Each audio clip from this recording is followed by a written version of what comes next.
भैया आज है ना हम ना 10,000 मेरे हाथ में देख रहे हो ना, सिर्फ ई कॉमर्स बिजनेस स्टार्ट करने के लिए ना 10,000 काफी होते हैं। यह आपको इस वीडियो से पता चलेगा क्योंकि हम ना पिछले 3 साल से ई कॉमर्स बिजनेस कर रहे हैं, वो भी क्लोथिंग कैटेगरी में। लेकिन ना रिसेंटली हमें हमारा बिजनेस जो है एक्सपांशन करना है, तो हमने एक नया बिजनेस लॉन्च कर दिया होम एंड किचन कैटेगरी में। उसके लिए हमने एक नया अकाउंट बनाने वाले, और ये 10,000 रुपए देख रहे हो ना, इससे मैं होम एंड किचन के प्रोडक्ट खरीदने वाला हूँ। भैया इससे आपको पता चलेगा ना कि अगर धंधा करना है ना, तो पैसा नहीं, धंधे की लर्निंग होनी चाहिए, धंधे की समझ होनी चाहिए। तो सिर्फ 10,000 इन्वेस्ट करके ना आप देखोगे मेरी होम एंड किचन की जो जर्नी है ना, जिसमें हम कैसे ऑर्डर्स लाते हैं, क्या सारी चीजें करते हैं, तो वो सारी डिटेल में बताऊंगा। अगर आप भी इंटरेस्टेड हो ना, तो ये वीडियो को भैया ना पूरी देखना, क्योंकि बहुत ही इंफॉर्मेटिव होने वाली है। साथ में इस वीडियो को ना लाइक जरूर कर देना भैया, आप लाइक करते हो ना तो हमारा मोटिवेशन भी ना भर भर के बढ़ जाता है। Hey guys, welcome to another new vlog. आज की वीडियो बहुत ही स्पेशल होने वाला है, क्योंकि आज मैं आपको बताने वाला हूँ कि हम कैसे हमारा न्यू बिजनेस जो है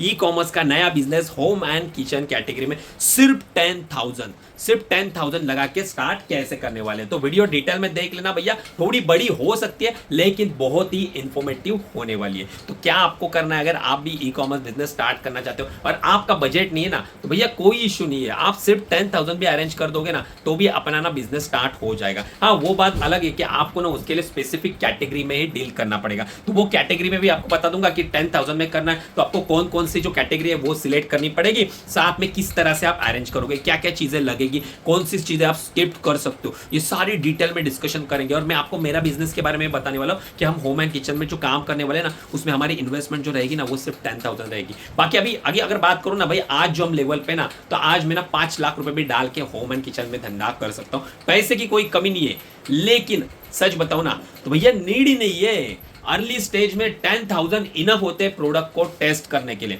वो बात अलग है जब हमारा बिजनेस यहाँ पे ऑर्डर्स ज्यादा आएंगे ना, तब इसे एक्सपांशन के लिए हम इसमें पैसा 2-5 लाख रुपए हम ऐसे फूक देंगे, वो बात अलग हो गई। लेकिन स्टार्टिंग में ना ऑर्डर लाने के लिए 10,000 रुपए भाई इनफ हो गए। तो बाद में आप भी तो जैसे पैसे यहाँ से बना लोगे, तो बाद अपने पैसे कमाने के बाद उसे री इन्वेस्ट आप कर सकते हो। तो 10,000 अरेंज कर देना, वीडियो पूरा देख लेना, सारी चीजें ना आपकी खुल जाएगी आज की। भैया सबसे पहले एक बाहर की कॉफी तो बनती है भाई, 10 रुपए वाली कॉफी है, वो पी लेता हूँ। बाद में थोड़ी बहुत बातें करेंगे हमारे आज के डिस्पैचिंग वाले काउंट की, और सीधा भाई डिस्कशन करेंगे, इधर उधर की बातें नहीं होने वाली। आज सीधा बातें होने वाले 10,000 में होम एंड किचन कैसे स्टार्ट। चलो गाइस, सबसे पहले देख लेते हैं हमारा आज का डिस्पैचिंग वाला काउंट। तो ये ऑर्डर वाला सेक्शन होल्ड में 0 है, पेंडिंग में 58 ऑर्डर है, और जो हमारा आज का डिस्पैचिंग वाला है वो 165 ऑर्डर।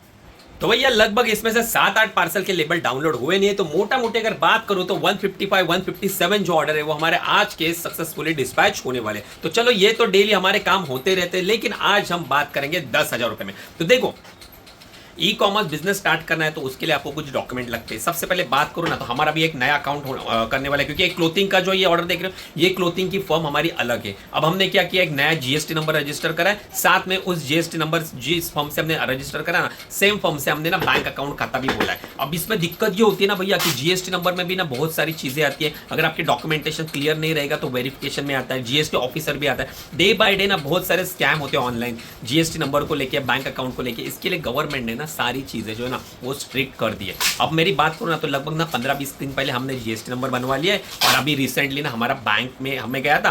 पहले यूजुअली क्या होता था भैया, 5-10 हजार रुपया दे दो, स्लिप भर दो, और फिर अपना बैंक अकाउंट जो है वो निकल जाएगा करंट अकाउंट, ज्यादा कोई दिक्कत आती नहीं थी। लेकिन अभी क्या होता है, केवाईसी लगता है, उसके बाद जीएसटी नंबर लगता है, और इतना ही नहीं, उसके बाद उद्यम आधार भी लगता है। तो उद्यम आधार भी आपको रजिस्टर करना पड़ता है, तो वो भी मैंने कर लिया, वो सारी चीजें हो गई। अब ये मैंने डॉक्यूमेंट जो है ना वो बैंक में सबमिट कर दिया। साथ में आपको एक स्टैम्प भी, रबर स्टैम्प रहता है ना, वो भी प्रिंट करवाना पड़ता है, उसका धब्बा लगाना पड़ता है आपके फॉर्म के ऊपर। उसके बाद ना फिजिकली बंदा जो है ना वो हमारे घर पे आया। मेरा जो करंजाड़ी वाला फ्लैट है ना, वो फ्लैट पे मैंने रजिस्टर करा हुआ है, तो वहाँ पे आके वेरिफिकेशन गया, वहाँ पे फोटो वोटो लिए फ्लैट के, सारी चीज़ें। मतलब भाई एक करंट अकाउंट, पहले तो आप 4-4 करंट अकाउंट खोल सकते थे, लेकिन आजकल करंट अकाउंट खोलना भी भाई बहुत ही बड़ी दिक्कत का काम हो गया। पूरा प्रॉपर वेरिफिकेशन होता है, तो इसमें ना आपका थोड़ा समय लग सकता है। तो ना भाई जैसे जीएसटी नंबर आ जाएगा तो तुरंत अप्लाई कर देना। तो भैया ये सारी चीज़ें हो गई। अब बात करता हूँ, देखो मैंने दोनों चीज़ें निकाली, बैंक अकाउंट और ये जीएसटी। तो देखो जीएसटी आपको निकालना निकालना पड़ेगा, तो आप अपने खुद से अगर आपको आता है तो आप निकाल सकते हो, उसके लिए कोई पैसा लगता नहीं है,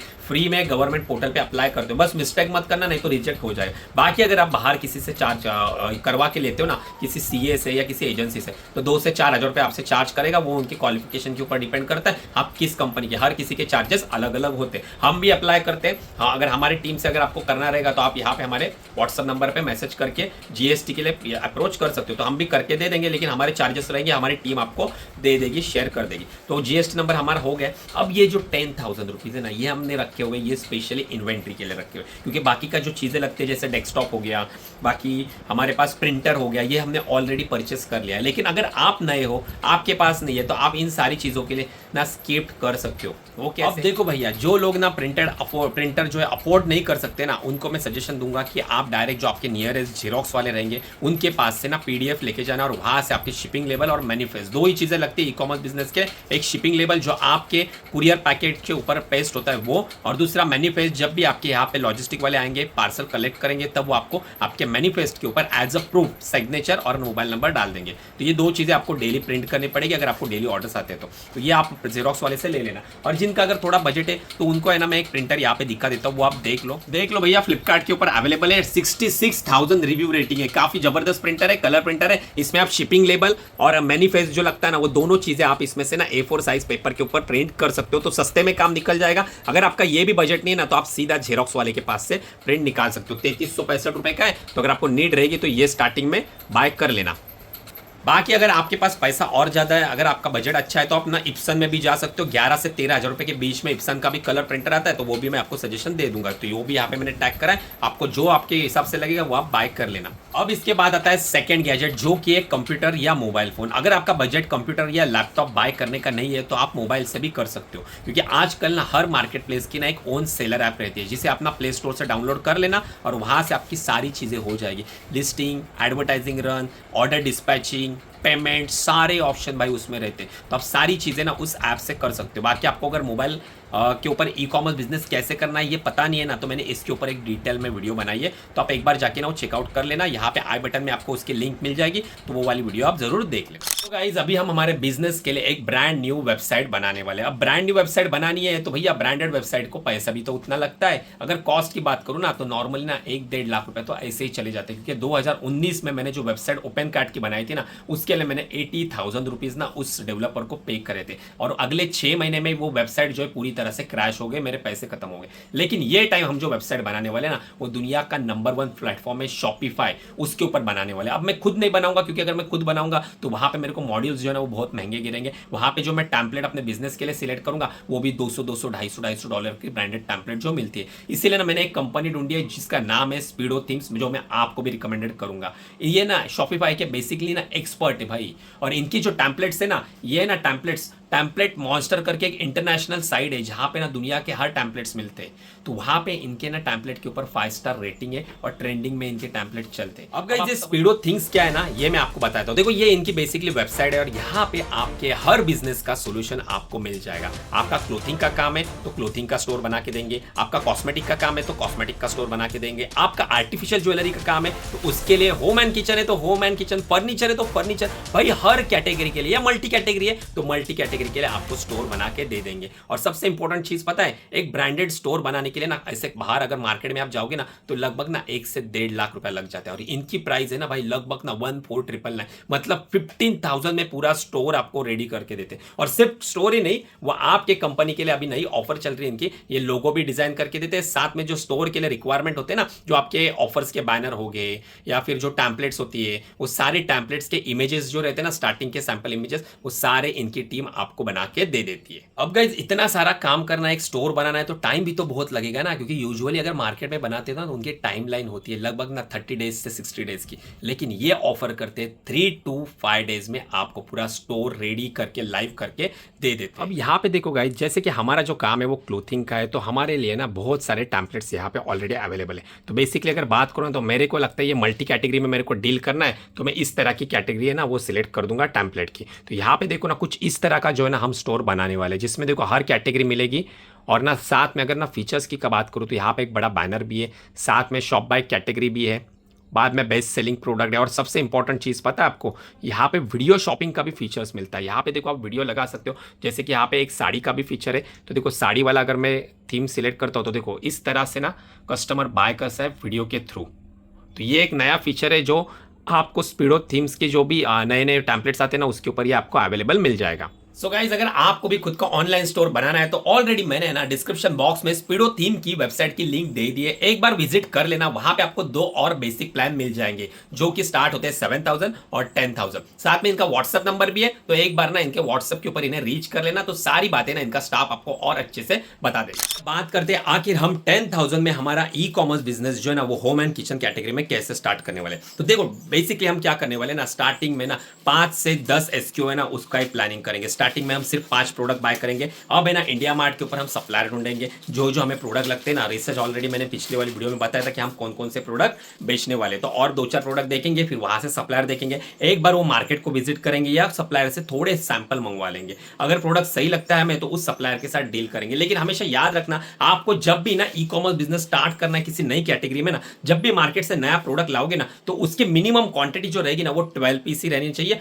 12 या 15 20 तक आप ला सकते हो। आप डायरेक्ट बल्क में कभी भी बाय मत करना, क्योंकि आपको आइडिया नहीं होता कि जो आप मार्केट से प्रोडक्ट ला रहे हो क्या वो एक्चुअल में ई कॉमर्स बिजनेस के लिए फिट बैठेगा या नहीं बैठेगा, क्या उसका मार्केट डिमांड है या नहीं है, क्या आप एक्चुअल में उसमें धंधा बना सकते हो नहीं बना सकते। इसके लिए हमेशा जो भी लाओगे ना प्रोडक्ट वो हमेशा ना टेस्टिंग पर्पस के लिए लाना। अब लगभग ना आप सिर्फ 12 पीस की क्वांटिटी लेके आना, पहले उसे ऑनलाइन मार्केट प्लेस के ऊपर टेस्ट करना क्या सच में उसकी ऑर्डर्स आ रही है। अगर ऑर्डर आ रही है तो रिपीटेड ऑर्डर आ रही है, और उसके बाद उसके ऊपर कस्टमर के रिव्यू रेटिंग कैसे, उसकी क्वालिटी भी तो चेक करनी पड़ेगी भाई, क्योंकि क्वालिटी पुअर रहेगी और ऑर्डर भी 10-15 आ गए, 50 ऑर्डर आ गए और बाद में उसकी रिव्यू रेटिंग डाउन हो गई, तो क्या मतलब, एंड ऑफ द डे वो कैटलॉग डेब्लॉक हो जाएगा। तो उसका बल्क में जो माल पड़ा हुआ है अपने पास तो उसका अपन क्या करेंगे। इसीलिए हमेशा नए प्रोडक्ट जितने भी आएंगे ना उसे टेस्टिंग पर्पस के साथ ही टेस्ट करते हैं। अभी हमारे पास जो बजट है हमारा 10,000 का है, उसमें हम 5-6 कैटलॉग्स लेके आएंगे, मतलब क्या 5-6 जो प्रोडक्ट है ना मार्केट से, या 7-8 प्रोडक्ट आएंगे, जितनी भी क्वांटिटी आती है 10-12 पीस की क्वांटिटी आएंगे। फिर उसकी लिस्टिंग करेंगे, लिस्टिंग करने के बाद उससे टेस्ट करेंगे भैया ऑर्डर आने में कितना समय लगता है, अगर ऑर्डर आती है तो भैया कितने दिनों में कैसे कैसे ऑर्डर्स आती है। और बाद में ना फिर बैकएंड से हम थोड़ा थोड़ा ना, जहां पे हमने ना जिस प्रोडक्ट के ऑर्डर्स आने लगे, मान लो अभी मैंने 12 पीस का क्वांटिटी का स्टॉक लाया था, अब उसमें ऑर्डर्स आना स्टार्ट हो गया, डेली के एक ऑर्डर्स आ रहे, तो मैं क्या करूंगा, अब 12 की जगह पे ना उसका डबल स्टॉक लेके आऊंगा, 24 पीसेस लाऊंगा, तो लगभग 36 पीसेस का जो है वो मेरे पास स्टॉक हो जाएगा। 36 पीसेस का जो ऑर्डर है ना वो मैं डिस्पैच कर सकता हूं। तो उससे मेरे को आइडेंटिफाई हो जाएगा, मेरे प्रोडक्ट के ऊपर थोड़े बहुत रिव्यू रेटिंग आ जाएंगे, तो मेरे को पता चलेगा कि कस्टमर की डिमांड इस प्रोडक्ट में है नहीं है। अगर एड रन करता हूं तो एड का रिजल्ट कैसे आता है, क्या सच में कस्टमर बाय करता है, आरओआई बनता है, कन्वर्जन बनता है, तो ये सारी चीजें अगर मेरे को प्रॉपर तरीके से लगती है तो ही मैं उस प्रोडक्ट को बाद में बल्क में बाइंग करूंगा। सो गाइस, अगर आप बिना मुझसे पर्सनली सीखना चाहते हो कि भैया ई कॉमर्स बिजनेस में एड स्ट्रेटेजी क्या होती है, कैसे अपने प्रोडक्ट की ऑर्गेनिक विजिबिलिटी बढ़ाए, कैसे ऑर्गेनिकली आपको ऑर्डर्स आएंगे, कैसे एडवर्टाइजिंग रन करें, एडवर्टाइजिंग रन करने का समय कौन सा अच्छा रहता है, कौन सी कैंपेन आपको रन करनी चाहिए, कितने कैटलॉग्स ऐड करने चाहिए, और अगर उस कैंपेन के ऊपर आरओआई नहीं बनता है, 1-2 का आरओआई आता है, 5-6 का आरओआई आता है, तो उससे आप बढ़ा कैसे रहते हो, वो क्या स्ट्रेटेजी रहती है, क्या क्या चीजों के ऊपर आपको फोकस करना पड़ता है। तो ई कॉमर्स बिजनेस में छोटे छोटे की पॉइंट्स बहुत होते हैं, तो वो अगर आपको डीपली सीखना है ना, तो मेरा है ना अभी ये वाला वर्कशॉप तो स्टार्ट हो चुका है, फुल भी हो चुका है, तो इसमें तो पार्टिसिपेशन ना हो पाएगा। तो अगर आपको हमारा अपकमिंग जो नेक्स्ट है ना, हमारी नेक्स्ट मंथ में जो बैच स्टार्ट होने वाली है, अगर आपको उसमें एनरोलमेंट करना है, उसमें ज्वाइन करना है, तो यहाँ पे आपको व्हाट्सअप नंबर मिलेगा, तो यहाँ पे एक बार एक मैसेज कर देना, हमारा जो स्टाफ है वह आपको रिवर्ट बैक कर देगा और सारी जानकारी है ना वर्कशॉप रिलेटेड आपको बता देगा।